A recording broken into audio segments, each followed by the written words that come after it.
السلام علیکم ورحمۃ اللہ۔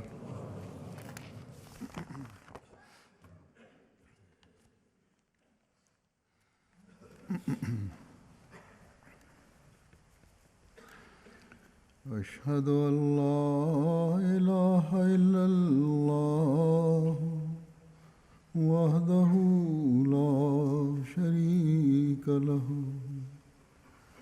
واشہد ان محمدا عبدہ ورسولہ اما بعد فاعوذ باللہ من الشیطان الرجیم بسم اللہ الرحمن الرحیم الحمد للہ رب العالمین الرحمن الرحیم مالک یوم الدین إياك نعبد وإياك نستعين اهدنا الصراط المستقيم صراط الذين أنعمت عليهم غير المغضوب عليهم ولا الضالين۔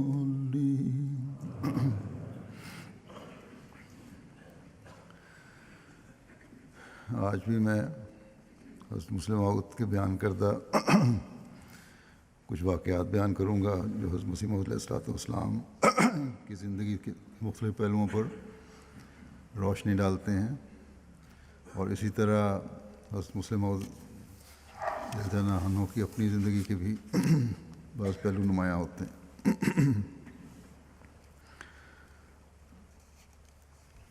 حضرت مسلم موعود اپنے بارے میں فرماتے ہیں کہ میں علمی طور پر بتلاتا ہوں کہ میں نے حضرت صاحب یعنی حضرت مسیح علیہ السلام کو والد ہونے کی وجہ سے نہیں مانا، بلکہ جب میں 11 سال کے قریب کا تھا تو میں نے مصمم ارادہ کیا تھا کہ اگر میری تحقیقات میں وہ نعوذ باللہ جھوٹے نکلے تو میں گھر سے نکل جاؤں گا، مگر میں نے ان کی صداقت کو سمجھا اور میرا ایمان بڑھتا گیا، حتیٰ کہ جب آپ فوت ہوئے تو میرا یقین اور بھی بڑھ گیا۔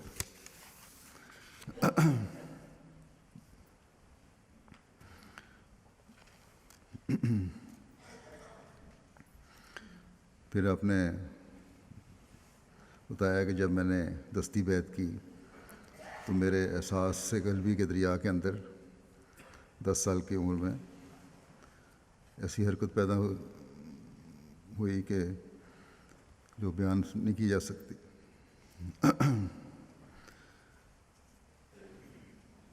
حضرت مسیح علیہ السلام کی اس بات کی طرف کہ کس طرح وہ دعاؤں کی ترغیب دیا کرتے تھے، بچوں کو بچپن میں ہی دعاؤں کی طرف توجہ دلایا کرتے تھے، انکریج کیا کرتے تھے۔ ایک جگہ آپ بیان کرتے ہیں کہ خدا کا فرستادہ مسیح موعود علیہ السلام جسے اللہ تعالیٰ نے فرمایا تھا کہ اجیب و کل دعائے کا اللہ فی شرکائے کا، جس سے وعدہ تھا کہ میں تیری دعائیں قبول کروں گا سوائے ان کے جو شرکاء کے متعلق ہوں۔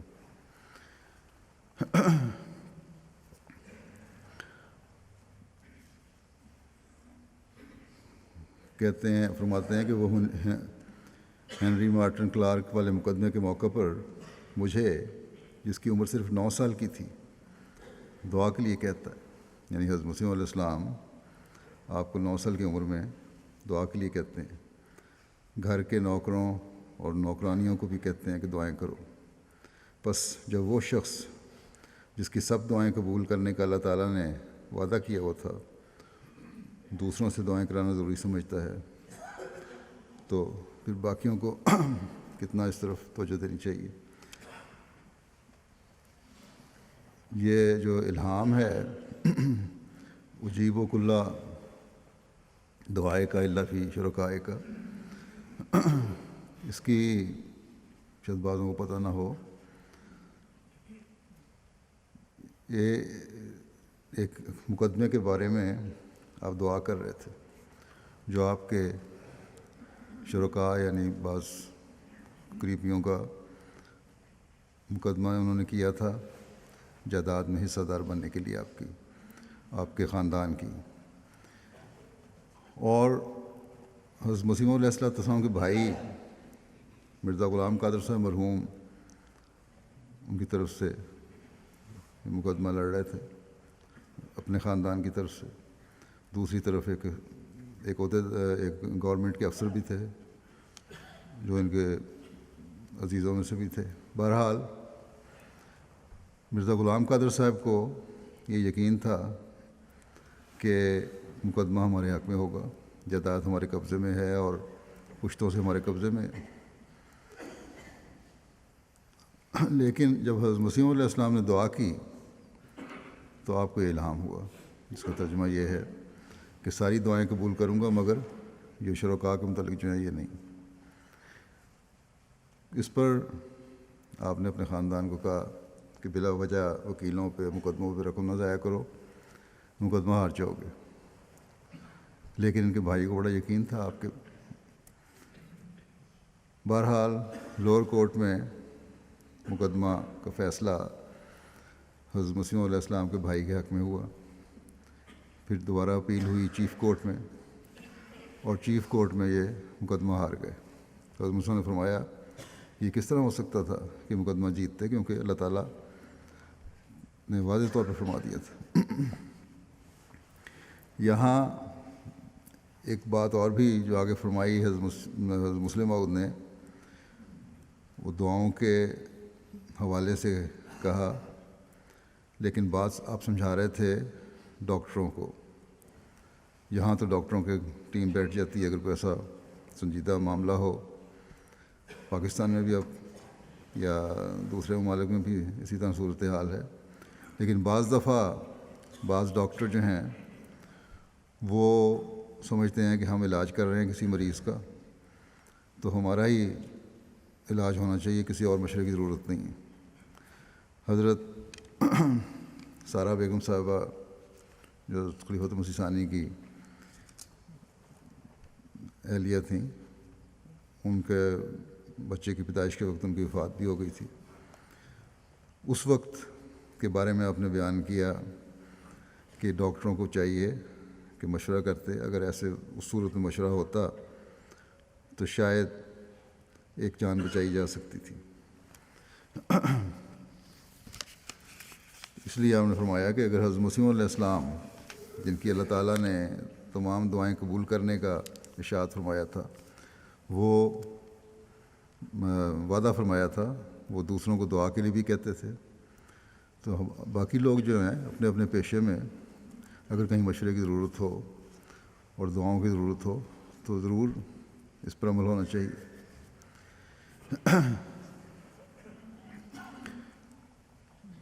اپنے بارے میں ایک اور حوالہ بیان فرماتے ہیں ڈاکٹر محمد حسین شاہ صاحب کے مکان پر، اس سفر میں جس میں حضرت مسیح علیہ السلام فوت ہوئے ہیں، ایک دفعہ ڈاکٹر مرزا یعقوب بیگ صاحب کسی ہندو پینشنر سیشن جج کی آمد کی خبر دینے آئے جو بغرض ملاقات آئے تھے۔ حضرت مسیح علیہ السلام نے اس وقت ان سے کہا کہ میں بھی بیمار ہوں مگر محمود بھی بیمار ہے، مجھے اس کی بیماری کا زیادہ فکر ہے، آپ اس توجہ سے اس کا علاج کریں۔ اپنی بیماری بھول گئے، اور آپ کو پتہ تھا کہ یہ بیٹا جو ہے مسلم موعود بننے والا ہے، اس لیے آپ کو فکر ہوئی۔ دیوار کا ایک مقدمہ بڑا مشہور مقدمہ ہے جو حضرت مسیح علیہ السلام کے زمانے میں لڑا گیا، جس میں آپ کے خاندان کے مخالفین نے مسجد کے راستے پہ دیوار کھڑی کر دی اور راستہ بند کر دیا۔ اس کے بارے میں بیان کرتے ہوئے حضرت مسلم موعود رضی اللہ عنہ فرماتے ہیں کہ میں بچہ تھا، لیکن مجھے خوب یاد ہے کہ یہاں ہمارے ہی بعض عزیز راستہ میں قلعے گاڑ دیا کرتے تھے تاکہ جب مہمان نماز پڑھنے آئیں تو رات کی تاریکی میں ان قلعوں کی وجہ سے ٹھوکر کھائیں۔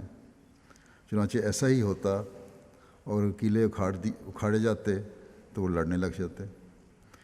اسی طرح مجھے خوب یاد ہے کہ مسجد مبارک کے سامنے دیوار مخالفوں نے کھینچ دی تھی۔ بعض احمدیوں کو جوش بھی آیا اور انہوں نے دیوار کو گرا دینا چاہا، مگر حضرت مسیح علیہ السلام نے فرمایا کہ ہمارا کام صبر کرنا اور قانون کی پابندی اختیار کرنا ہے۔ پھر مجھے یاد ہے میں بچہ تھا اور اللہ تعالیٰ کے فضل سے بچپن سے ہی مجھے رویا صادقہ ہوا کرتے تھے۔ میں نے خواب میں دیکھا کہ دیوار گرائی جا رہی ہے اور لوگ ایک ایک اینٹ کو اٹھا کر پھینک رہے ہیں، اور یوں معلوم ہوتا ہے کہ اس سے پہلے کچھ بارش بھی ہو چکی ہے۔ اسی حالت میں نے دیکھا خواب میں کہ مسجد کی طرف سے حضرت خلیفہ اول تشریف لا رہے ہیں۔ اور فرماتے ہیں کہ جب مقدمے کا فیصلہ ہوا اور دیوار گرائی گئی تو بیان ہی ایسا ہوا۔ اس روز کچھ بارش بھی ہوئی، اور درس کے بعد حضرت خلیفہ اول جب واپس آئے تو آگے دیوار توڑی جا رہی تھی۔ میں بھی کھڑا تھا۔ چونکہ اس خواب کا میں پہلے آپ سے ذکر کر چکا تھا، اس لیے مجھے دیکھتے ہی حضرت خلیفہ اول نے فرمایا، میاں دیکھو آج تمہارا خواب پورا ہو گیا۔ پھر آپ اسی وقت کی دور کی بات کرتے ہوئے فرماتے ہیں ایک جگہ کہ ایک وہ بھی زمانہ تھا کہ جب حضرت مسیح علیہ السلام کی زندگی میں مخالفین نے مسجد کا دروازہ بند کر دیا، اور آپ علیہ السلام کئی دفعہ گھر میں پردہ کرا کر لوگوں کو مسجد میں لاتے، یعنی گھر کے اندر سے گزار کے لانا پڑتا تھا، اور کئی لوگ اوپر سے ہو کر آتے لمبا چکر کاٹ کر۔ سال یا 6 ماہ تک یہ راستہ بند رہا۔ آخر مقدمہ ہوا اور خدا تعالیٰ نے ایسے سامان کیے کہ دیوار گرائی گئی۔ اب جو قادیان جانے والے ہیں وہ دیکھیں اللہ تعالیٰ کے فضل سے بڑے کشادہ راستے وہاں بنا دیے گئے ہیں۔ بچوں کی دلداری کے بارے میں ایک جگہ واقعہ اپنا بیان کرتے فرماتے ہیں کہ مجھے اپنے بچپن کی بات یاد ہے کہ ہماری والدہ صاحبہ کبھی ناراض ہو کر فرمایا کرتی کہ اس کا سر بہت چھوٹا ہے، یعنی حضرت خلیفہ مسیح ثانی کا۔ تو مجھے یاد ہے کہ حضرت مسیح موعود علیہ السلام فرمایا کرتے تھے کہ یہ کوئی بات نہیں۔ راٹیکن جو بہت مشہور وکیل تھا اور جس کی قابلیت کی دھوم سارے ملک میں تھی، اس کا سر بھی بہت چھوٹا سا تھا۔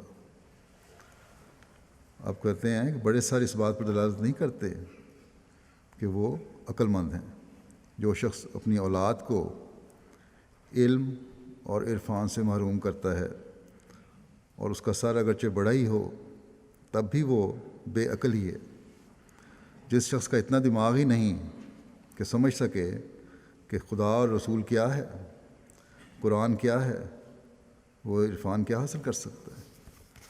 بس اصل چیز جو ہمیں چاہیے وہ یہ ہے کہ ہم اللہ اور رسول کے احکامات کو سمجھیں، ان پر غور کریں اور ان کی ذات کو سمجھنے کی کوشش کریں، قرآن کریم کو سمجھیں، اور یہی حقیقت ہے جس سے دماغ روشن ہوتے ہیں۔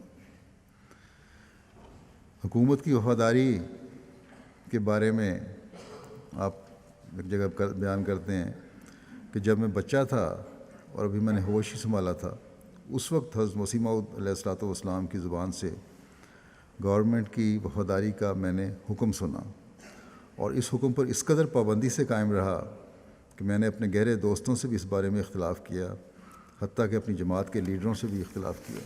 بعض لوگوں کو شوق ہوتا ہے کہ بحث کریں کہ فلاں کام کی وجہ سے ہمیں حکومت کا حکم نہیں ماننا چاہیے، سوائے اس کے کہ جہاں شرعی روکیں ڈالنے کی حکومت کوشش کرے، باقی نہیں۔ پھر اس کو جگہ آپ فرماتے ہیں آگے مزید کھول کے کہ حضرت مسیح علیہ السلام نے فرمایا کہ برطانوی حکومت بھی اللہ تعالیٰ کی طرف سے ایک رحمت ہے، اس کے یہ معنی نہیں کہ انگریز قوم کے افراد بہت نیک اور اسلام کی تعلیم کے قریب ہیں۔ ان میں بھی ظالم، غاصب، فاسق، فاجر اور ہر قسم کا خبث رکھنے والے لوگ موجود ہیں، اور دوسری قوموں میں بھی ہیں۔ ان میں اچھے لوگ ہیں اور دوسری قوموں میں بھی ہیں۔ جو چیز رحمت ہے وہ یہ ہے کہ یہ حکومت افراد کی آزادی میں بہت کم دخل دیتی ہے، اور وہ جن جن معاملات میں دخل نہیں دیتی ان میں اسلام کی تعلیم کو قائم کرنے کا ہمارے لیے موقع ہے۔ بس یہ خدا تعالیٰ کا فضل ہے کہ اس نے ایسی قوم کو ہم پر مقرر کیا، یہ اس زمانے کی بات ہے جب انگریزوں کی حکومت تھی ہندوستان میں، جو افراد کے معاملات میں بہت کم دخل دیتی ہے۔ ابھی یہ گزشتہ دنوں میں کانفرنس ہوئی ہمارے یہاں، وہاں ایک پریس کی رپورٹر نے مجھے کہا کہ یہاں بھی وہی حالات ہیں۔ اس کو میں نے یہی جواب دیا تھا کہ مذہب کے معاملے میں یہ حکومت دخل نہیں دیتی، اس لیے حالات تو یہ ہم کہہ ہی نہیں سکتے کہ پاکستان جیسے یا کسی اور ایسے ملک جیسے حالات ہوں یہاں جہاں احمدیت پر پابندیاں لگائی گئی ہیں۔ بہرحال آپ فرماتے ہیں کہ ہو سکتا ہے کہ اگر ناٹسی یا فیسسٹ لوگ ہم پر حکمران ہوتے تو وہ دوسرے معاملات میں انگریزوں سے بھی اچھے ہوتے۔ ممکن ہے وہ اللہ تعالیٰ کا خوف ان سے زیادہ رکھنے والے اور زیادہ عدل کرنے والے ہوتے، مگر انفرادی آزادی وہ اتنی نہ دیتے جتنی انگریزوں نے دی ہے۔ وہ اشخاص کے لحاظ سے تو اچھے ہوتے، مگر سلسلے کے لحاظ سے ہمارے لیے مضر ہوتے۔ یعنی کسی شخص کے بارے میں، تعلقات کے بارے میں ہو سکتا ہے کہ اچھے ہوتے، لیکن بحیثیت مجموعی جماعت کے لحاظ سے وہ مضر ہوتے۔ اور اس کے یہ معنی ہوتے کہ جب تک اسلامی حکومت قائم نہ ہو جاتی، اسلامی تعلیم کو قائم کرنے کا دائرہ ہمارے لیے بہت ہی محدود ہوتا، اور اسلامی احکام میں سے بہت ہی تھوڑے ہوتے جن کو ہم قائم کر سکتے۔ اور حضرت مسیح موعود علیہ السلام نے انہی معنوں کے لحاظ سے انگریزی حکومت کو رحمت قرار دیا ہے۔ جو اعتراض کرتے ہیں نا انگریزوں کو خود کاشتہ پودا، فرمایا اس لیے کہ انہوں نے آزادی دی ہے، اس لیے رحمت قرار دی ہے، اور اس قوم کی تعریف کی ہے۔ آپ کا یہ مطلب نہیں کہ انگریز انصاف زیادہ کرتے ہیں، بلکہ ہو سکتا ہے کہ انصاف کے معاملہ میں کوئی دوسری حکومت اس سے بھی اچھی ہو۔ قابل تعریف بات یہی ہے کہ اس قوم کے تمدن کا طریق یہ ہے کہ اس نے اپنی حکومت کو انفرادی معاملات میں دخل اندازی کے اختیارات نہیں دیے۔ قلم کے جہاد کے بارے میں آپ نے فرمایا کہ انبیاء کا دل بڑا شکر گزار ہوتا ہے، ایک معمولی سے معمولی بات پر بھی بڑا احسان محسوس کرتے ہیں۔ حضرت مسیح موعود علیہ السلام کی کتابیں جب دن رات چھپتیں تو باوجود اس کے کہ آپ کئی راتیں بالکل نہیں سوتے تھے، لیکن جب کوئی شخص رات کو پروف لاتا تو اس کے آواز دینے پر خود اٹھ کر لینے کے لیے جاتے، یعنی جو پرنٹ کتابت ہو کے آتی تو خود لینے کے لیے جاتے، اور ساتھ ساتھ یہ بھی کہتے جاتے کہ جزاک اللہ احسن الجزا۔ اس کو کتنی تکلیف ہوئی ہے، یہ لوگ کتنی تکلیف برداشت کرتے ہیں، خدا ان کو جزائے خیر دے، حالانکہ آپ خود ساری رات جاگتے رہتے تھے۔ فرماتے ہیں کہ میں کئی بار آپ کو کام کرتے دیکھ کر سویا، اور جب کہیں آنکھ کھلی تو کام کرتے ہوئے دیکھا، حتیٰ کہ صبح ہو گئی۔ دوسرے لوگ اگرچہ خدا کے لیے کام کرتے تھے، لیکن آپ علیہ السلام ان کی تکلیف کو بہت محسوس کرتے تھے۔ کیوں؟ اس لیے کہ انبیاء کے دل میں احسان کا بہت احساس ہوتا ہے۔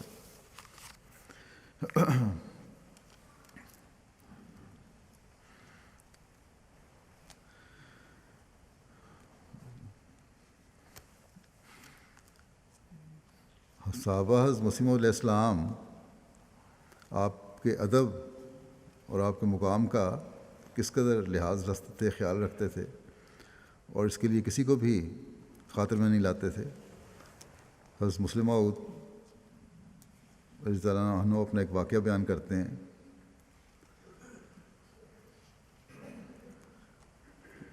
اور یہ واقعہ بیان کر کے آپ نے یہ توجہ دلائی ہے کہ ہمارے نوجوانوں کو یاد رکھنا چاہیے کہ اسلامی اخلاق اور آداب ہوتے ہیں، ان کی طرف ہمیشہ توجہ دیں۔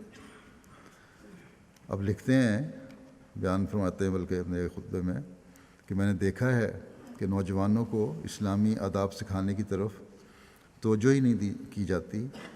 نوجوان بے تکلفانہ ایک دوسرے کی گردن میں باہیں ڈالے پھر رہے ہوتے ہیں، حتیٰ کہ میرے سامنے بھی ایسا کرنے میں انہیں کوئی باک نہیں ہوتا، کیونکہ ان کو یہ احساس ہی نہیں کہ یہ کوئی بری بات ہے۔ ان کے ماں باپ اور اساتذہ نے ان کی اصلاح کی طرف کبھی کوئی توجہ ہی نہیں کی، حالانکہ یہ چیزیں انسانی زندگی پر بہت گہرا اثر ڈالتی ہیں۔ میں نے دیکھا ہے بعض لوگوں کی بچپن میں تربیت کا اب تک مجھ پر اثر ہے، اور جو وہ واقعہ یاد آتا ہے تو بے اختیار ان کے لیے دل سے دعا نکلتی ہے۔ ایک دفعہ میں ایک لڑکے کے کندھے پر کونی ٹیک کر کھڑا تھا کہ ماسٹر قادر بخش صاحب نے، جو مولوی عبدالرحیم صاحب درد کے والد تھے، اس سے منع کیا اور کہا کہ یہ بہت بری بات ہے۔ اس وقت میری عمر 12-13 سال کی ہو گئی، لیکن وہ نقشہ جب بھی میرے سامنے آتا ہے ان کے لیے دل سے دعا نکلتی ہے۔ اسی طرح ایک صوبے دار صاحب مراد آباد کے رہنے والے تھے، ان کی ایک بات بھی مجھے یاد ہے۔ ہماری والدہ لکھتے ہیں کہ ہماری والدہ چونکہ دلی کی ہیں، اور دلی بلکہ لکھنؤ میں بھی تم کہہ کر مخاطب کرتے ہیں۔ بزرگوں کو بے شک آپ کہتے ہیں، لیکن ہماری والدہ کہ کوئی بزرگ چونکہ یہاں تھے نہیں کہ ہم ان سے آپ کہہ کر کسی کو مخاطب کرنا بھی سیکھ سکتے، اس لیے میں 10-11 سال کی عمر تک حضرت مسیح موعود علیہ السلام کو تم ہی کہا کرتا تھا۔ اللہ تعالیٰ یعنی صوبے دار صاحب کی مغفرت فرمائے اور ان کے مدارج بلند کرے۔ کہتے ہیں صوبے دار محمد ایوب خان صاحب مراد آباد کے رہنے والے تھے۔ گرداسپور میں مقدمہ تھا اور میں نے بات کرتے ہوئے حضرت مسیح موعود علیہ السلام کو تم کہہ دیا۔ وہ صوبے دار صاحب مجھے الگ لے گئے اور کہا کہ آپ حضرت مسیح موعود علیہ السلام کے فرزند ہیں اور ہمارے لیے محل ادب ہیں، لیکن یہ بات یاد رکھیں کہ تم کا لفظ برابر والوں کے لیے بولا جاتا ہے، بزرگوں کے لیے نہیں، اور حضرت مسیح موعود علیہ السلام کے لیے اس کا استعمال میں بالکل برداشت نہیں کر سکتا۔ یہ پہلا سبق تھا جو انہوں نے اس بارے میں مجھے دیا۔ بس اسلامی آداب میں ہمیں بھی خاص طور پر توجہ دینی چاہیے، خاص ان لوگوں کو جو آج کل MTA کے ذریعے سے عموماً نوجوان آتے ہیں۔ عموماً تو اللہ کے فضل سے بڑے اچھے پروگرام ہیں، لیکن ایک پروگرام جو رفع سے بن کے آ رہا ہے آج کل، اور اس میں بھی مربی اور واقف زندگی بیٹھے ہوتے ہیں، اس میں نہ تو ایک تو بیٹھنے کا انداز بڑا غلط ہوتا ہے، کرسی پہ بیٹھے ہوئے ہیں اور ٹانگیں کھول کے بیٹھے ہوئے ہیں، ساتھ ہلتے چلے جا رہے ہیں، کوئی وقار نہیں ہے، سر پہ ٹوپی نہیں ہے، اور اس قسم کے پروگرام جو رفع سے بن کے آئیں ان کو تو کسی صورت میں برداشت نہیں کیا جا سکتا۔ اس لیے آئندہ سے MTA والے جو پاکستان میں ہیں ان کو بھی اس بات کا خیال رکھنا چاہیے۔ پروگرام بے شک اپنی نوعیت کے لحاظ سے اچھا ہو، لیکن اگر اس کو کنڈکٹ کرنے والا، اس کو پریزنٹ کرنے والا اگر اچھا نہیں ہے تو پروگرام کبھی نہیں لگایا جائے گا۔ اس لیے میں نے اب آئندہ سے وہ پروگرام روک بھی دیے ہیں، اور خاص طور پر مربیان کو تو بہت توجہ دینے کی ضرورت ہے۔ ان کا ایک اپنا وقار ہے، اور ان کو یہی سمجھنا چاہیے کہ ہم نے اس وقار کو قائم کرنا ہے۔ ایک عام آدمی، ایک عام لڑکا دنیا دار اگر ایسی حرکت کرتا ہے تو وہ قابل برداشت ہے، لیکن اگر ایک مربی کرے تو ناقابل برداشت ہے۔ اور مجھے بعض لوگوں نے لکھا بھی ہے، تو جو بھی دلائی ہے، ہر کوئی محسوس کر رہا ہے اس چیز کو کہ رفع سے ایک پروگرام بنتا ہے اور اس قسم کا کوئی وقار کا خیال نہیں رکھا جاتا۔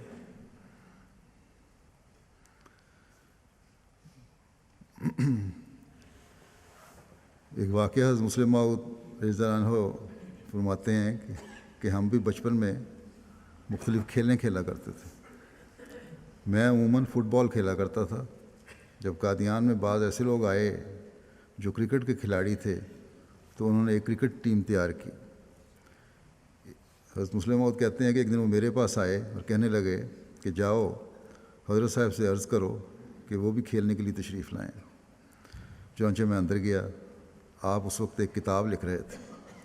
جب میں نے اپنا مقصد بیان کیا تو آپ نے قلم نیچے رکھ دی اور فرمایا کہ تمہارا گیند تو گراؤنڈ سے باہر نہیں جائے گا، لیکن میں وہ کرکٹ کھیل رہا ہوں جس کا گیند دنیا کے کناروں تک جائے گا۔ اب دیکھ لو کیا آپ کا گیند دنیا کے کناروں تک پہنچا ہے یا نہیں۔ اس وقت امریکہ، Holland, England, Switzerland, Middle East, افریقہ، انڈونیشیا اور دوسرے کئی ممالک میں آپ کے جاننے والے موجود ہیں۔ فلپائن کی حکومت ہمیں مبلغ بھیجنے کی اجازت نہیں دیتی تھی، لیکن پچھلے دنوں وہاں سے برابر بیعتیں آنی شروع ہو گئیں۔ ابھی 3-4 دن ہوئے ہیں، فلپائن سے ایک شخص کا خط آیا جس میں انہوں نے لکھا ہے کہ میری بیعت کا خط ہی سمجھیں اور مجھے مزید لٹریچر بھجوائیں۔ یہ حضرت خلیفہ ثانی کے زمانے کی باتیں ہیں۔ مجھے جس مقام کے متعلق بھی علم ہوتا ہے کہ وہاں کوئی اسلام کی خدمت کرنے والا ہے، میں وہاں خط لکھ دیتا ہوں۔ چنانچہ اس نے لکھا ہے کہ میں نے انجمن اشاعت اسلام لاہور کو بھی ایک خط لکھا ہے، میں نے مسجد لنڈن کے پتے پر بھی ایک خط لکھا ہے، میں نے واشنگٹن امریکہ کے پتے پر بھی ایک خط لکھا ہے۔ اب دیکھ لو فلپائن میں ہمارا کوئی مبلغ نہیں گیا، لیکن لوگوں میں آپ ہی آپ احمدیت کی طرف رغبت پیدا ہوتی ہے۔ یہ وہی گیند ہے جسے قادیان میں بیٹھ کر حضرت مسیح موعود علیہ السلام نے ہٹ ماری تھی، جو دنیا کے کناروں میں پہنچ رہا ہے۔ اب تو اس کی اتنی کثرت ہو گئی ہے کہ حیرت ہوتی ہے کہ کس طرح اللہ تعالیٰ حضرت مسیح علیہ السلام کا تعارف خود بخود کروا رہا ہے دنیا سے۔ کئی واقعات مختلف وقتوں میں بیان بھی کر چکا ہوں لوگوں کے کہ خود رہنمائی فرماتا ہے اللہ تعالیٰ، کس طرح تعارف کروا رہا ہے۔ بعض لوگ عرصے کے بعد جب تصویر دیکھتے ہیں آپ کی تو پہچان لیتے ہیں، یا خلفاء کی تصویر دیکھتے ہیں تو پہچان لیتے ہیں کہ یہی تھے جو ہمیں پیغام اسلام کا صحیح دے رہے تھے۔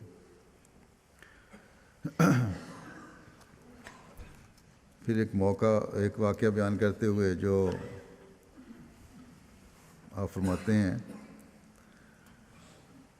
کہ بغیر محنت دینی یا محنت دنیاوی کے کوئی انسان عزت حاصل نہیں کر سکتا۔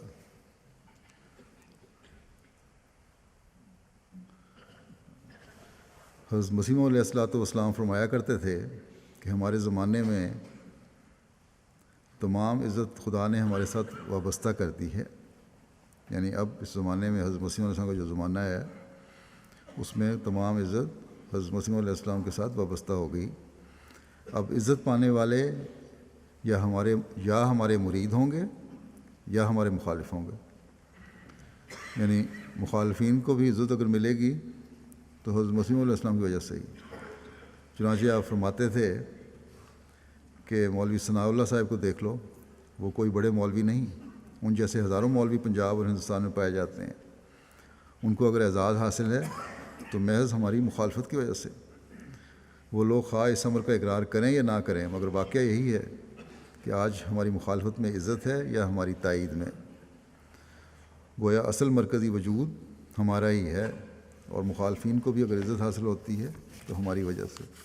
اس کو مزید کھول کے اپنے جگہ اس طرح بھی بیان فرمایا ہے کہ جب تک کوئی انسان کمال حاصل نہ کرے انعام نہیں مل سکتا۔ مذہب میں دخل ہونے سے بھی کمال ہی فائدہ دیتا ہے۔ حضرت مسیح علیہ السلام فرمایا کرتے تھے کہ آج کل ہم سے فائدہ وہی اٹھاتے ہیں جو گہرا تعلق رکھتے ہیں، یا تو پوری مخالفت کرنے والے مثلا مولوی ثناء اللہ صاحب وغیرہ، دوسرے چھوٹے چھوٹے مولویوں کو کوئی پوچھتا بھی نہیں، یا کامل اخلاص رکھنے والے۔ اب چھوٹے مولویوں نے بھی اپنے اپنے علاقوں میں اپنی روزی کمانے کا ذریعہ حضرت مسیح علیہ السلام کی مخالفت کو بنایا ہوا ہے، اور عزت ان کو اگر روٹی مل رہی ہے تو اسی وجہ سے مل رہی ہے۔ فرماتے ہیں کہ ادنا تعلق فائدہ نہیں دیتا، اصل میں کمال ہی سے فضل ملتا ہے، بغیر اس کے انسان فضل سے محروم رہتا ہے۔ اگر انسان ہرچہ باد آباد کشتی مادر آب انداختم کہہ کر خدا تعالیٰ کی طرف چل پڑے، یعنی اب چاہے جو بھی ہونا ہے ہو جائے، ہم نے تو اپنی کشتی دریا میں ڈال دی ہے، اگر یہ کہہ کر خدا تعالیٰ کی طرف چل پڑے تو اس کے ساتھ بھی پہلوں کا سا معاملہ ہوگا۔ آخر خدا تعالیٰ کو کسی سے دشمنی نہیں، ضرورت اس امر کی ہے کہ انسان کامل طور پر اپنے آپ کو خدا تعالیٰ کے آگے ڈال دے اور اس کے آستانے پر گرا دے۔ اس سے آپ اسے سب کچھ حاصل ہو جائے گا، اور جو ترقی اس کے لیے ضروری ہوگی وہ آپ مل جائے گی۔ اس لیے ہر احمدی کو اس بات کا خیال رکھنا چاہیے کہ ماننا ہے تو مکمل طور پر اس کے آگے ڈالنا ہوگا۔ اب لکھا کہ آگ کے پاس بیٹھنے والے کے اعضاء کو دیکھو، سب گرم ہوں گے، اس کا چہرہ، ہاتھ، پاؤں، جہاں ہاتھ لگاؤ گے گرم محسوس ہوگا۔ تو پھر کس طرح ممکن ہے کہ کوئی شخص سب کچھ چھوڑ چھاڑ کر خدا کے پاس آئے اور اس کے پاس بیٹھ جائے اور خدا تعالیٰ کا وجود اس کے اندر سے ظاہر نہ ہو؟ آگ کے اندر لوہا پڑ کر آگ کی خصوصیات ظاہر کرنے لگ جاتا ہے، گو وہ آگ نہیں ہوتا۔ اسی طرح اللہ تعالیٰ کا قرب حاصل کرنے والے لوگوں سے خاص معاملات ہوتے ہیں، اور اللہ تعالیٰ انہیں کن فیکون والی چادر پہنا دیتا ہے، حتیٰ کہ نادان ان کو خدا سمجھنے لگ جاتے ہیں، حالانکہ وہ تو صرف خدا تعالیٰ کی صفات کا عکس پیش کر رہے ہوتے ہیں۔ بس اگر کوئی مذہب سے فائدہ اٹھانا چاہے تو اس کا طریق یہی ہے کہ اپنے آپ کو خدا تعالیٰ کے آگے کلی طور پر ڈال دے، لیکن اگر قوم اس طرح کرے تو اس پر خاص فضل ہوں گے اور وہ ہر میدان میں فتح حاصل کرے گی۔ ہماری جماعت کے لیے بھی یہی قدم اٹھانا ضروری ہے، مگر بہت سے لوگ صرف کہہ دینا کافی سمجھتے ہیں، حالانکہ اللہ تعالیٰ سے ایسی محبت کرنی چاہیے کہ ایک طویل شے بن جائے، صرف جھوٹا دعویٰ نہ ہو، کیونکہ جھوٹ اور خدا تعالیٰ کی محبت ایک جگہ جمع نہیں ہو سکتی۔ جھوٹ ایک ظلمت ہے اور خدا تعالیٰ کی محبت ایک نور، بس نور اور ظلمت کیسے جمع ہو سکتے ہیں؟ بس ہمیں اپنے جائزے لیتے رہنا چاہیے، اور اکثر میں توجہ دلاتا بھی رہتا ہوں کہ حضرت مسیح علیہ السلام کی بیعت میں آ کر ہمیں دوسروں سے مختلف نظر آنا چاہیے۔ خدا تعالیٰ کی ذات پر ایمان اور یقین میں بھی ہمیں دوسروں سے مختلف نظر آنا چاہیے اور بڑے ہوئے ہونا چاہیے۔ عبادات میں بھی ہمیں دوسروں سے مختلف نظر آنا چاہیے۔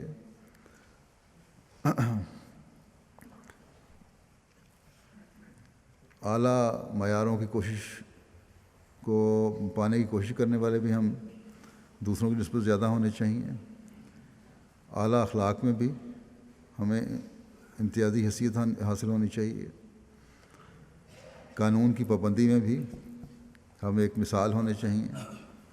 غرض کہ ہر چیز میں ایک احمدی کو دوسروں سے ممتاز ہونے کی ضرورت ہے، تبھی ہم، جیسا کہ حضرت مسیح موعود فرماتے ہیں، بیعت سے صحیح فائدہ اٹھا سکتے ہیں۔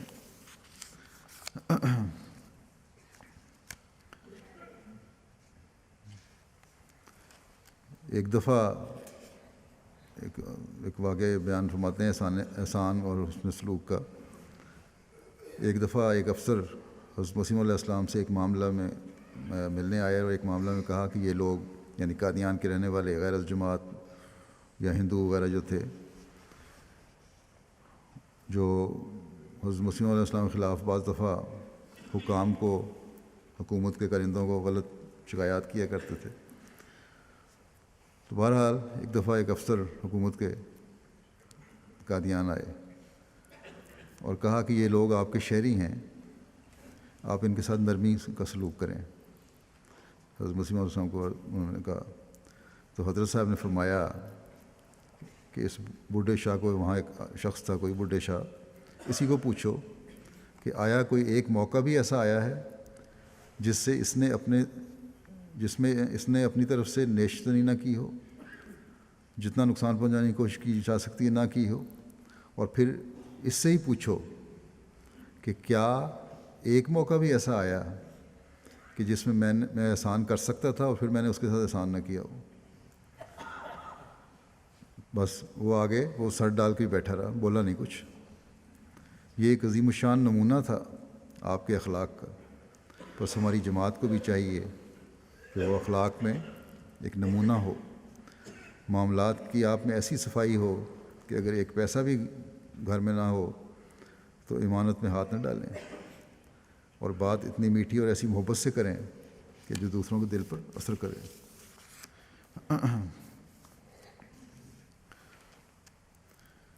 اس بات کی وضاحت کرتے ہوئے کہ انسان جس چیز کا عادی ہو جائے وہ تکلیف میں نہیں رہتی، وہ تکلیف نہیں رہتی، جب عادی ہو جائے پھر تکلیف ختم ہو جاتی ہے۔ فرمایا تھا کہ حضرت مسیح علیہ السلام کی زبان سے میں نے خود اپنے کانوں سے یہ مضمون بارہا سنا ہے کہ اللہ تعالیٰ کی طرف سے دو قسم کے ابتلا آیا کرتے ہیں۔ ایک تو وہ ابتلا ہوتے ہیں جن میں بندے کو اختیار دیا جاتا ہے کہ تم اس سے اپنے آرام کے لیے خود کوئی تجویز کر سکتے ہو۔ چنانچہ اس کی مثال میں آپ فرماتے تھے، حضرت مسیح علیہ السلام فرماتے تھے، دیکھو وضو بھی ایک ابتلا ہے۔ سردیوں کے موسم میں جب سخت سردی لگ رہی ہو، ٹھنڈی ہوا چل رہی ہو اور ذرا سی ہوا لگنے سے بھی انسان کو تکلیف ہوتی ہو۔ اب تو یہاں تو ہمارے تصور نہیں، غسل خانوں میں بھی ہیٹنگ ہوتی ہے، گرم پانی آ رہا ہوتا ہے، لیکن ہیٹنگ بھی کوئی نہ ہو، باہر جانا ہو، ٹھنڈا پانی ہو، تب ایک تصور قائم ہو سکتا ہے وضو کا سردیوں میں۔ فرمایا کہ خدا تعالیٰ کی طرف سے انسان کو حکم ہوتا ہے کہ نماز پڑھنے سے پہلے وضو کرو۔ بسا اوقات جب نماز کا وقت ہوتا ہے اس وقت گرم پانی نہیں ہوتا، یا بسا اوقات اسے گرم پانی میسر تو آ سکتا ہے مگر اس وقت تیار نہیں ہوتا، مگر بسا اوقات اسے گرم پانی میسر ہی نہیں آ سکتا، یخ بستہ پانی ہوتا ہے، اور اسی پانی سے اسے وضو کر کے نماز پڑھنی پڑتی ہے۔ آپ فرمایا کرتے تھے کہ یہ بھی ایک ابتلا ہے جو اللہ تعالیٰ نے مومنوں کے لیے رکھ دیا، مگر فرمایا یہ ایسا ابتلا ہے جس میں بندے کو اختیار دیا گیا ہے، یعنی اسے اس بات کی اجازت دی گئی ہے کہ اگر پانی ٹھنڈا ہے تو گرم کر لے۔ گویا یہ ایک اختیاری ابتلا ہے۔ اس قسم کی بہت ساری مثالیں اور بھی دی جا سکتی ہیں اختیاری ابتلا کی۔ فرمایا کہ جو اللہ تعالیٰ نے مقرر کیا اور انسان کو اس بات کی اجازت دی کہ اگر ٹھنڈے پانی سے تم وضو نہیں کر سکتے تو ہمت کرو اور آگ پر پانی گرم کر لو، اور اپنے گھر میں آگ موجود نہیں تو ہمسائے کے گھر سے آگ لے کر پانی گرم کر لو، اور گرم پانی سے وضو کرنے کے بعد اچھی طرح گرم کپڑے پہن لو تاکہ تمہیں سردی محسوس نہ ہو۔ یا بعض اوقات لوگ مسجدوں میں حمام بنا دیتے ہیں جن میں پانی گرم رہتا ہے، بس جو لوگ غریب اپنے گھروں میں پانی گرم نہیں کر سکتے وہ مساجد میں جا کر حمام سے وضو کر سکتے ہیں۔ یہ جو غیر ترقی یافتہ ممالک ہیں یا کم ترقی یافتہ ممالک ہیں وہ لوگ جو سننے والے ہیں وہ اس کا صحیح تصور پیدا کر سکتے ہیں، بلکہ آپ میں سے بھی بڑے جو ہیں سب یہاں کے پیدا ہوئے لوگ شاید نہ تصور پیدا کر سکیں اس کا، جہاں گرم پانی میسر آ جاتا ہے۔ لیکن بہرحال بہت سارے ہم میں سے جانتے ہیں کہ کیا صورتحال ہوتی ہے پاکستان، ہندوستان وغیرہ میں۔ پھر فرمایا یا اگر مسجد میں گرم حمام کا انتظام نہ ہو تو پھر کوئی ہمت والا کنویں سے تازہ پانی کا ڈول نکال کر اس سے وضو کر لیتا ہے، اس طرح بھی وہ سردی سے بچ جاتا ہے، کیونکہ سردیوں میں کنویں کا تازہ پانی قدرے گرم ہوتا ہے۔ بس اگر کوئی ذریعہ اس کے پاس موجود نہیں تو وہ اس طرح اپنی تکلیف کو دور کر سکتا ہے۔ اسی طرح فرماتے کہ اللہ تعالیٰ نے حکم دیا کہ الگ صبح اٹھے اور نماز فجر پڑھے۔ اب سردیوں میں صبح کے وقت اٹھنا کتنا دوبھر ہوتا ہے، لیکن انسان کے پاس اگر کافی سامان ہو تو یہ تکلیف بھی اسے محسوس نہیں ہو سکتی۔ مثلاً اگر اسے تہجد کی نماز پڑھنے کی عادت ہے تو وہ یہ کر سکتا ہے کہ تہجد کی نماز پڑھتے وقت کمرے کے دروازے اچھی طرح بند کرے تاکہ کمرہ گرم رہے اور باہر کی ٹھنڈی ہوا اندر نہ آ سکے۔ اسی طرح جب فجر کی نماز پڑھنے کے لیے مسجد کو جائے تو کمبل یا دلائی اوڑھ سکتا ہے جن کے پاس کوٹ نہیں ہے، یا گرم کوٹ پہن کر جا سکتا ہے، اور اگر کوئی غریب بھی ہو تو وہ بھی پھٹی پرانی کوئی صدری یا کوٹ پہن کے جا سکتا ہے، سردی کے اثر سے اپنے آپ کو بچا سکتا ہے۔ اور اگر کوئی شخص بالکل ہی غریب ہو اور اس کے پاس نہ کمبل ہو، نہ دلائی، نہ صدری، نہ کوٹ، تو اسے بھی زیادہ تکلیف نہیں ہو سکتی، کیونکہ ایسے شخص کو سردی کے برداشت کرنے کی عادت پڑ جاتی ہے۔ اور خدا تعالیٰ کا یہ قانون ہے کہ جس چیز کا انسان عادی ہو جائے وہ اس کو تکلیف نہیں دیتی۔ بہت سارے لوگوں کو ہم نے دیکھا ہے پاکستان میں بھی، سردیوں میں ہم جب گرم کپڑے پہن رہے ہوتے ہیں تو ایک غریب آدمی بیچارہ معمولی سے گرم کپڑے پہن کے اور بغیر جرابوں کے آرام سے پھر رہا ہوتا ہے، تو کوئی سردی کا احساس نہیں ہوتا، اس لیے کہ عادت پڑ جاتی ہے۔ پھر آپ یہ فرماتے ہیں کہ میں نے دیکھا ہے کہ مثلاً عورتیں بعض دفعہ جہاں لکڑی اور کوئلہ جل رہا ہوتا ہے وہ کام کرتی ہیں تو ہاتھوں سے چولہے سے کوئلہ یا انگارے نکال لیتی ہیں اور انہیں کوئی تکلیف محسوس نہیں ہوتی، جبکہ ہم لوگ جو ہیں اس کے انگارے کے قریب بھی نہیں جا سکتے۔ تو یہ جب عادت پڑ جائے کسی چیز کی تو پھر تکلیف محسوس نہیں ہوتی۔ اس لیے پہلی چیز تو یہ ہے کہ تکلیف برداشت کر کے بھی اگر ابتلا ہے بھی تو اس کو اللہ تعالیٰ کی خاطر اس کو برداشت کرنا چاہیے، اور اگر اس کو حل نکل سکتا ہے اس کو دور کرنے کا تو حل نکال کے اس پر عمل کرنے کی کوشش کرنی چاہیے جو اللہ تعالیٰ کے احکامات ہیں، اور اگر نہیں بھی تو پھر انسان عادت ڈالے اپنے آپ کو اور اس کے مطابق کرنے کی کوشش کرے، اور جب عادت پڑ جائے تو پھر وہ تکلیف نہیں رہتی۔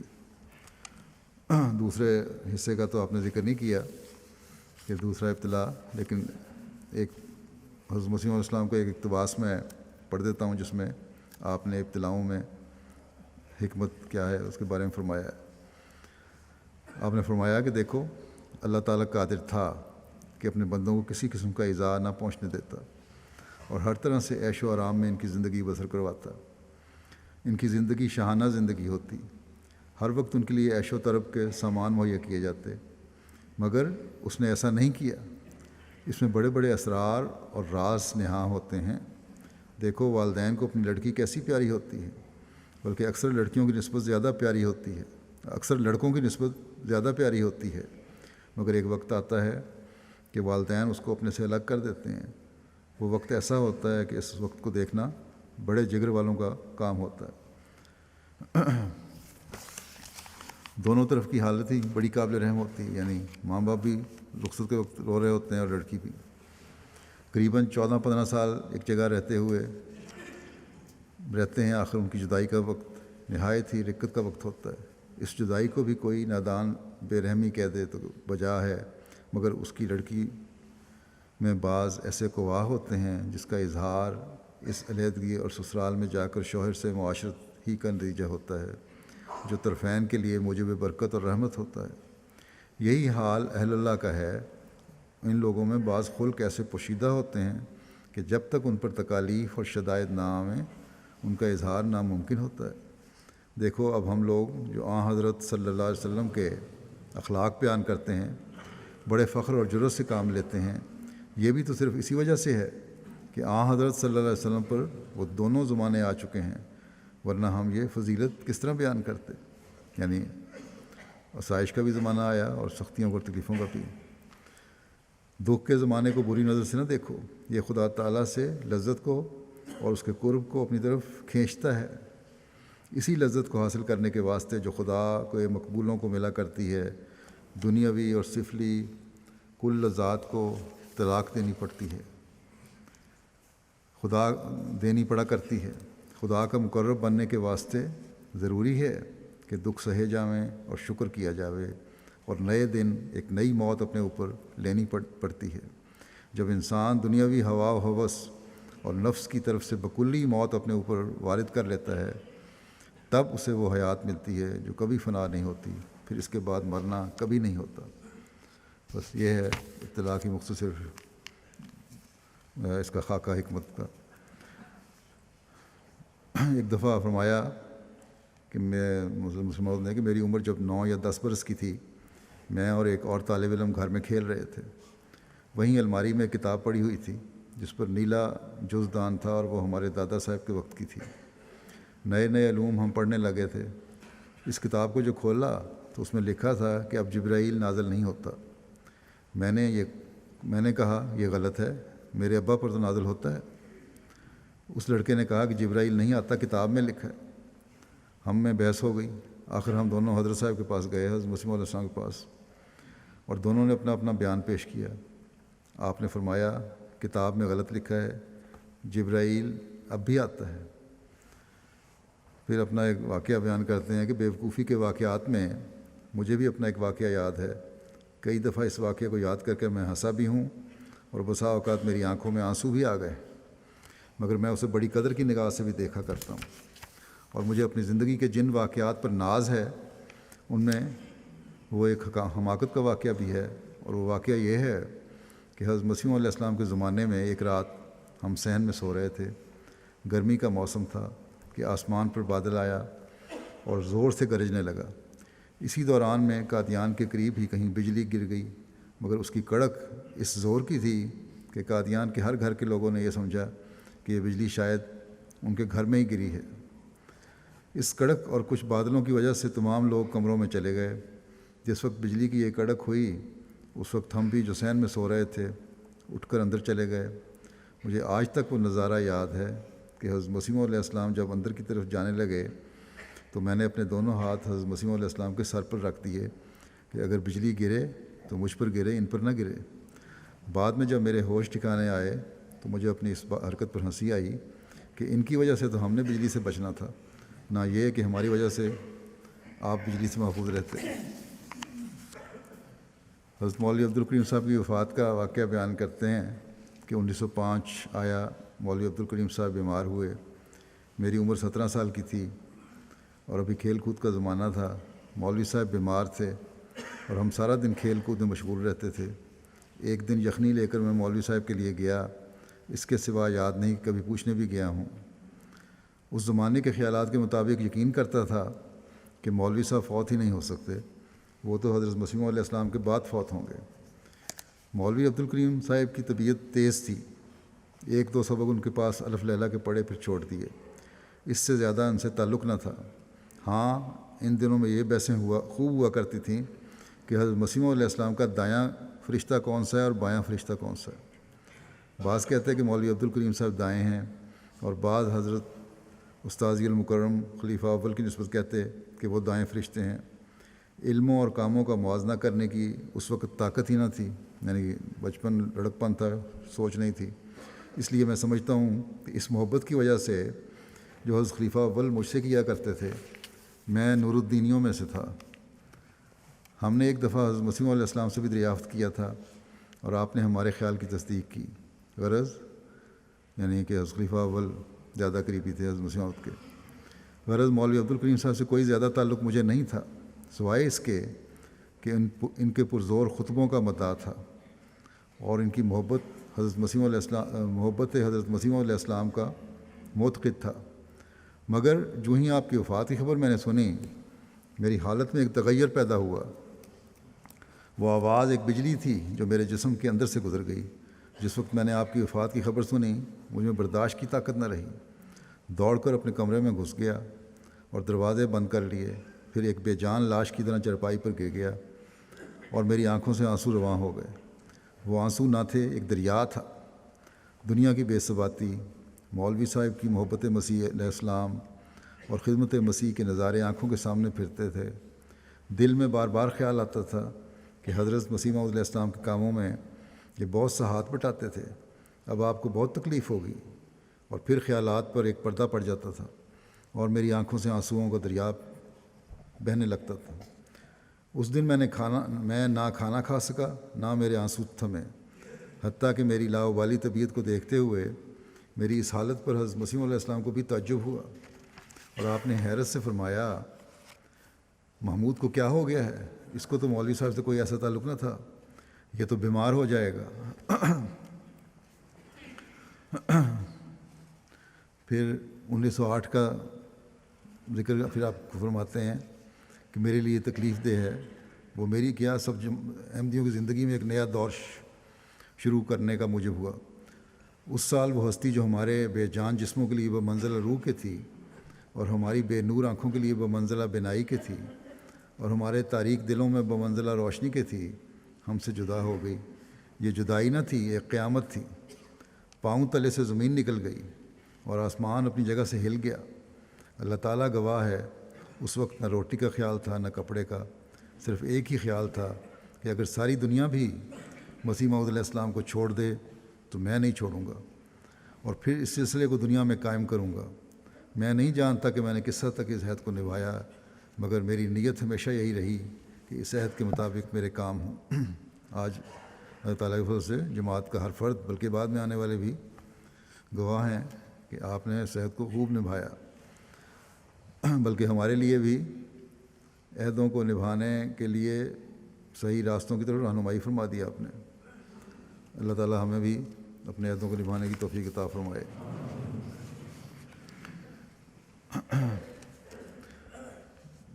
اس وقت میں 2 جنازے پڑھاؤں گا۔ ایک جنازہ حاضر ہے، آ گیا ہوا ہے۔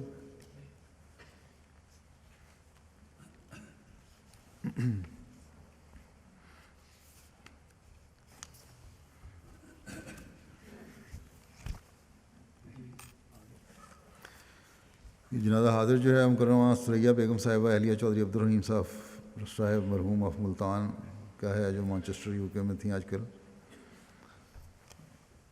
11 نومبر کو وفات ہوئی ان کی 77 سال کی عمر میں۔ انا للہ و انا الیہ راجعون۔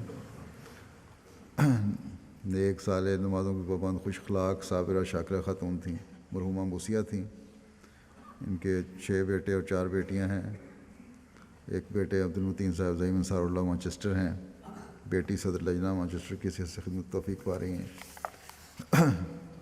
تو ان کا جنازہ پڑھاؤں گا۔ اللہ تعالیٰ ان کی درجات بلند فرمائے اور ان کے بچوں کو بھی ان کی نیکیوں پر قائم رہنے کی توفیق عطا فرمائے۔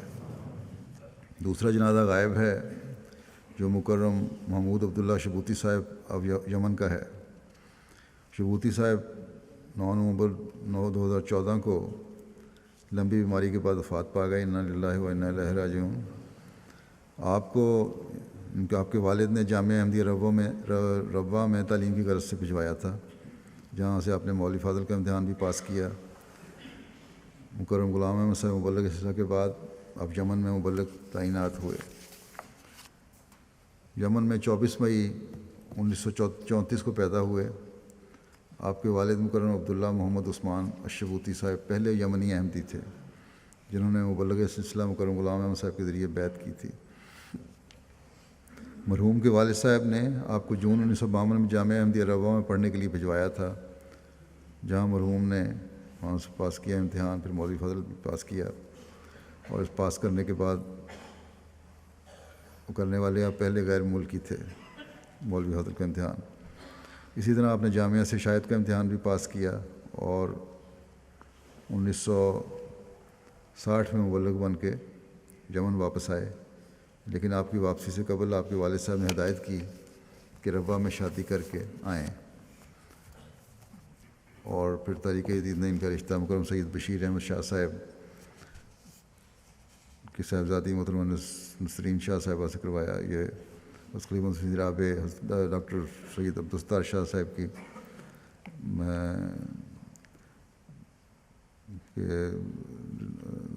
خاندان میں سے ہیں۔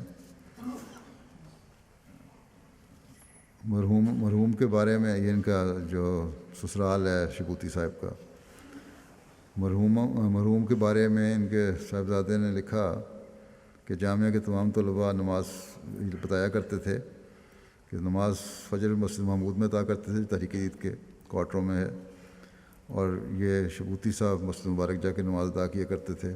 پھر حضرت صاحب مرزا بشیر احمد صاحب رضی اللہ عنہ کے ساتھ مل کے سیر پہ جاتے تھے۔ ان کے ساتھیوں میں عثمان چنی صاحب، وہاب آدم صاحب وغیرہ شامل ہیں اس زمانے کے جامعہ کے طلباء میں۔ مرحوم نے 70 کی دہائی کے ابتدائی عرصے تک یمن میں بطور مبلغ کام کیا، لیکن جب یمنی حکومت انگریزی حکومت سے آزاد ہوئی تو یمن میں کمیونسٹ پارٹی کی حکومت آئی، جس نے ہر قسم کی مذہبی سرگرمیوں میں اور تبلیغ پر پابندی لگا دی۔ اس وجہ سے جماعت نے آپ کو جماعتی سرگرمیاں منقطع کرنے کی ہدایت کی، تاہم آپ جماعت کے انتظامی اور مالی امور سے انجام دیتے رہے۔ جمعہ اور عیدین کی نمازیں آپ عدن یونیورسٹی کی مسجد میں پڑھایا کرتے تھے۔ یونیورسٹی کی یہ مسجد ایک احمدی کی ملکیت تھی۔ ان کی وفات کے بعد ان کے اہل خانہ نے مسجد واپس ان کے حوالے کرنے کا مطالبہ کیا، تو مسجد تو ان کے خاندان کو دے دی جو احمدی نہیں تھے۔ شبوتی صاحب مرحوم نے اپنا گھر مسجد کے لیے پیش کر دیا، پھر وہاں نمازیں ہوتی رہیں۔ آپ جماعت سے کوئی خرچ نہیں لیا کرتے تھے، اس کے بعد ساری جماعتی ضروریات اپنی جیب سے پوری کیا کرتے تھے۔ جماعتی بجٹ سے کچھ نہ لیتے، سارا چندہ بغیر کسی کٹوتی کے مرکز بھجوا دیتے، بلکہ ابتدائی مبلغین کو ربوہ میں پلاٹ الاٹ ہوئے تھے، تو مرحوم شبوتی صاحب نے ان کو جو پلاٹ الاٹ ہوا وہ بھی جماعت کو دے دیا تھا۔